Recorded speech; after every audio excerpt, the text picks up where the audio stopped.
एक बार फिर से स्वागत है आप सभी का मेरे YouTube channel physics with Rajpal. Dear followers, last time हम लोगों ने जो पढ़ा था वो पढ़ा था हमने चार्ज के बारे में। बहुत सिंपल डेफिनेशन आप सभी को समझाई थी, व्हाट इज इलेक्ट्रिक चार्ज और व्हाट इज चार्ज। चार्ज एक मैटर की प्रॉपर्टी है जो किसी दूसरी बॉडी के ऊपर फोर्स अप्लाई करती है, फोर्स ऑफ अट्रैक्शन और फोर्स ऑफ रिपल्शन। इस प्रॉपर्टी, इस फोर्स का नाम है चार्ज। ये फोर्स चार्ज की वजह से होती है। फिर हमने पढ़ी थी इसकी 9 प्रॉपर्टीज। आज मैं एक प्रॉपर्टी उसमें से जो बहुत फेमस है और बहुत इंपॉर्टेंट है वो है कंजर्वेशन ऑफ चार्ज। हमारा टॉपिक है आज का कंजर्वेशन ऑफ चार्ज। जैसे कि इस फिजिक्स में, नेचर में कुछ ऐसे लॉज हैं जो चेंज नहीं होते, जैसे कि कंजर्वेशन ऑफ, इधर लिखता हूं मैं, कंजर्वेशन ऑफ एनर्जी, जैसे कि कंजर्वेशन ऑफ लीनियर मोमेंटम, जैसे कि कंजर्वेशन ऑफ मास। ये सारे मैकेनिक्स के लॉज जो हमेशा कंजर्व रहते हैं। ऐसे ही सिमिलरली हमारे पास एक लॉ है, उसका नाम है कंजर्वेशन ऑफ चार्ज। तो हम कंजर्वेशन ऑफ चार्ज पढ़ने जा रहे हैं। जितने भी लॉज आप लोगों ने पढ़े इसमें आप लोग पढ़ते हैं, जैसे हमारे पास लीनियर मोमेंटम है। लीनियर मोमेंटम कभी भी आप कोलिजन में पढ़ते हैं, before collision, after collision, linear momentum same रहता है, कांस्टेंट रहता है। ऐसे ही मुझे कंजर्वेशन ऑफ चार्ज समझाना हो, एक चीज याद रखिए, इस यूनिवर्स का जो नेट चार्ज है, इंपॉर्टेंट कंसेप्ट है ये, इधर लिख देता हूं मैं, net charge of the universe is 0। याद रखना, वो हमेशा 0 होता है, पूरे यूनिवर्स का net charge. So what is the general knowledge of conservation law of conservation of charge? इसका मतलब है we cannot create a new charge and we cannot destroy it। याद रखिए, इसको थोड़ा ध्यान से समझिए, सुनिए। हम नेचर में, इस दुनिया में कहीं भी ना कोई नया चार्ज क्रिएट कर सकते हैं, ना हम उसको डिस्ट्रॉय कर सकते हैं। हम पिछले लेक्चर से पढ़ते आ रहे हैं conservation of charge, charge transfer होगा, ऐसे जो मर्जी हम पढ़ते आ रहे हैं। लेकिन याद रखिए, we cannot create a new charge, we cannot destroy it। ना हम चार्ज क्रिएट कर सकते हैं, ना हम चार्ज को डिस्ट्रॉय कर सकते हैं। तो क्या कर सकते हैं? हम सिर्फ उसको एक बॉडी से दूसरी बॉडी में ट्रांसफर कर सकते हैं। वो भी कैसे? एक बॉडी को दूसरी बॉडी के ऊपर रब करेंगे, रब करने से इलेक्ट्रॉन्स ट्रांसफर हो जाते हैं। देखिए, बहुत सारे स्टूडेंट्स के माइंड में कंफ्यूजन रहता है कि जब ट्रांसफर होता है चार्ज, तो क्या इलेक्ट्रॉन्स ट्रांसफर होते हैं या पॉजिटिव चार्ज प्रोटॉन्स ट्रांसफर होते हैं? एक चीज ध्यान रखिए, देखिए एटम लीजिए, जिस, मान लीजिए मैटर है, matter is made up of atom. Atom किसका बना है? Proton, neutron, electron. आपको पता है इन सभी से जो स्मॉलर पार्टिकल है वो है इलेक्ट्रॉन, और वो न्यूक्लियस के बाहर ऑर्बिट्स में,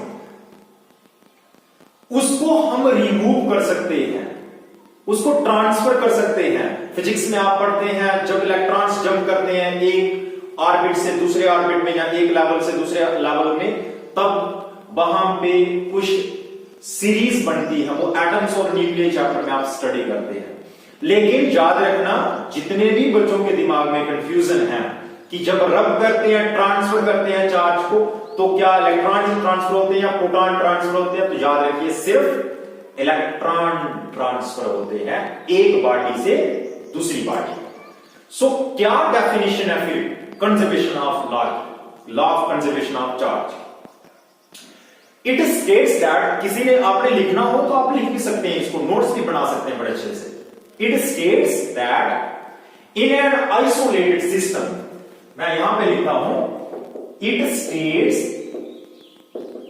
दैट in an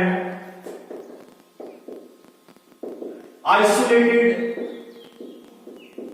system, पहले मैं आपको आइसोलेटेड सिस्टम बताता हूं कौन सा होता है आइसोलेटेड सिस्टम।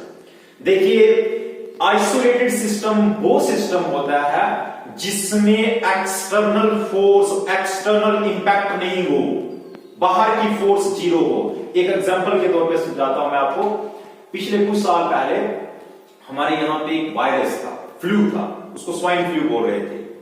तो गवर्नमेंट ने क्या किया था, डिस्ट्रिक्ट लेवल पे आइसोलेटेड वार्ड बनाए थे, जिससे बाहर के जो लोग हैं, जब बाहर इन्वायरमेंट जो है उसमें कुछ भी ना जाए, बाहर का उसके अंदर कुछ ना आए, ऐसे सिस्टम को बोलते हैं आइसोलेटेड, जिसका एक्सटर्नल फोर्स जीरो हो। याद रखना है, आइसोलेटेड सिस्टम में F=0 रखते हैं। So it states that in an isolated system the algebraic sum of positive charge and negative charge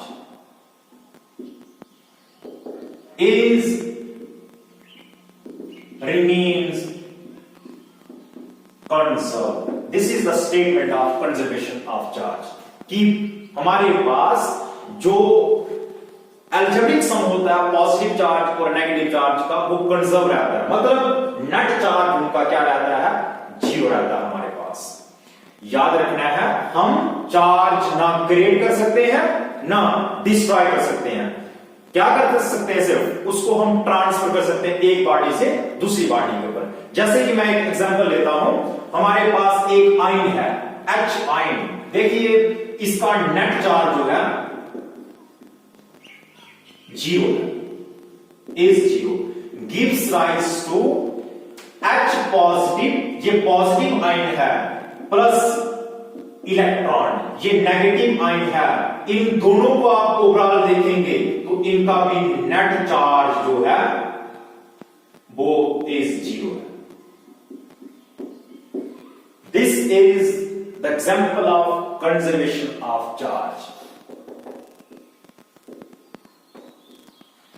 ये ओल्ड कंसेप्ट था कंजर्वेशन ऑफ चार्ज, लेकिन आज के टाइम पे देयर इज सर्टेन मॉडिफिकेशन, इसमें थोड़ी modification I after the explanation and equation of most famous scientist Albert Einstein. उनकी expression थी E=mc²।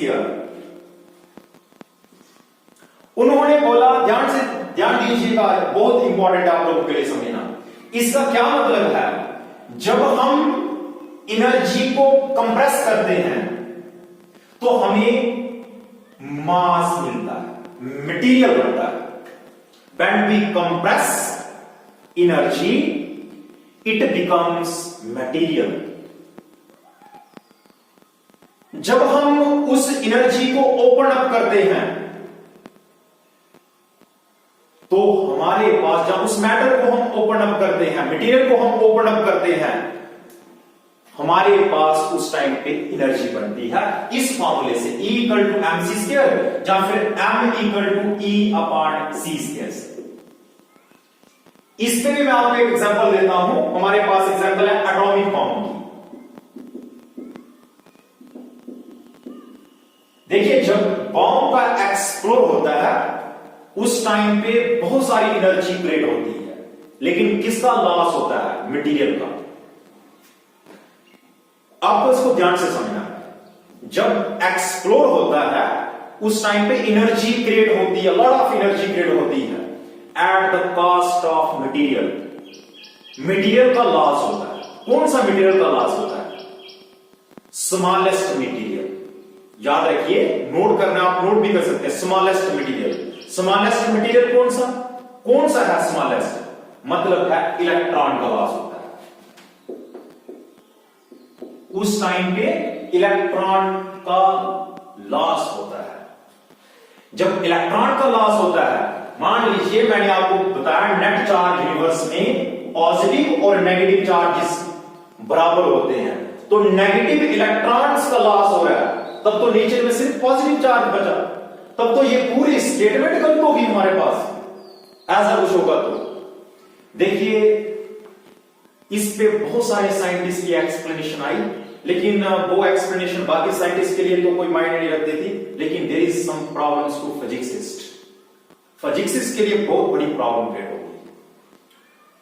उन्होंने बोला कि ऐसा होगा, इस रिलेशन से ऐसा होगा, तब तो प्रॉब्लम होगी, तब तो पुरानी स्टेटमेंट जो भी पढ़ी हमने कंजर्वेशन ऑफ लॉ वो बिल्कुल रॉन्ग है।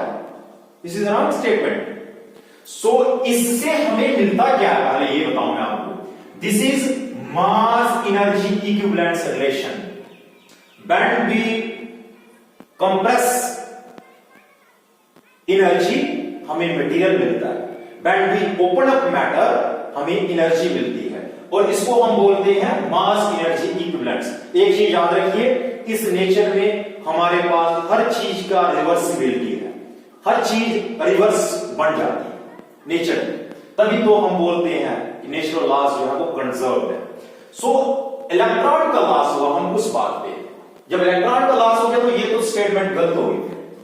तो उन्होंने क्या किया, जब बहुत सारे साइंटिस्ट ने एक्सप्लेनेशन दी, कुछ फिजिक्सिस्ट थे, उन्होंने एक्सप्लेन किया कि उस टाइम जब इलेक्ट्रॉन का लॉस होता है तब एक नया पार्टिकल क्रिएट होता है, उसका नाम है positron.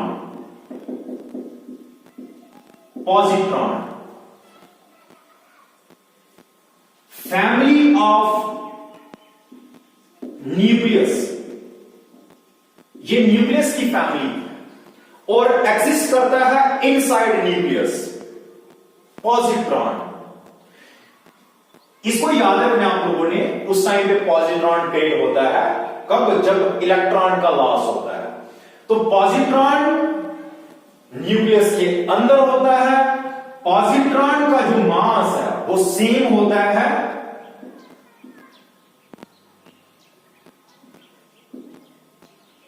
Same mass as electron, और इसका चार्ज भी जो होता है वो होता है प्लस ई के बराबर। याद रखना, ये फैमिली मेंबर है न्यूक्लियस, एग्जिस्ट करता है inside nucleus as per this statement. नहीं तो पॉजिट्रॉन की जब एक्सप्लेनेशन नहीं आई थी तो साइंटिस्ट बहुत सारे डाउट में थे कि ये स्टेटमेंट गलत है, लेकिन पॉजिट्रॉन उस टाइम पे क्रिएट होता है जब हमारे पास इलेक्ट्रॉन का लॉस होता है। सो ये जो पॉजिट्रॉन है ये बहुत फेमस रिएक्शंस बनाने के काम आता है हमारे पास। जैसे कि मैं आप सभी को समझाऊं, हमारे पास पीयर प्रोडक्शन, एक एग्जांपल मैं लेता हूं यहां पे, पीयर प्रोडक्शन जिसमें पॉजिट्रॉन का नॉलेज यूज होता है। Like we have two gamma rays, जब इनको स्ट्राइक करते हैं हम लोग हैवियर मेटल के ऊपर,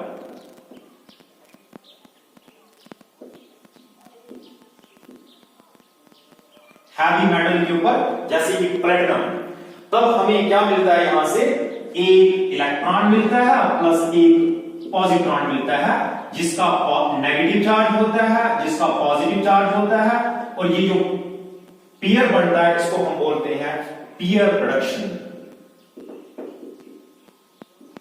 इसको हम बोलते हैं पीयर प्रोडक्शन, और ये पूरा फॉलो करता है law of conservation of charge.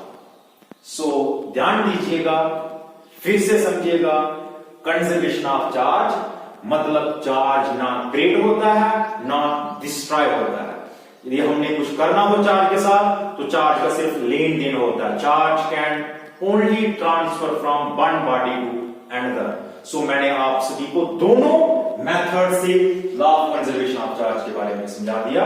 उम्मीद करता हूं आप सभी को समझ आया होगा and and thanks for watching my video.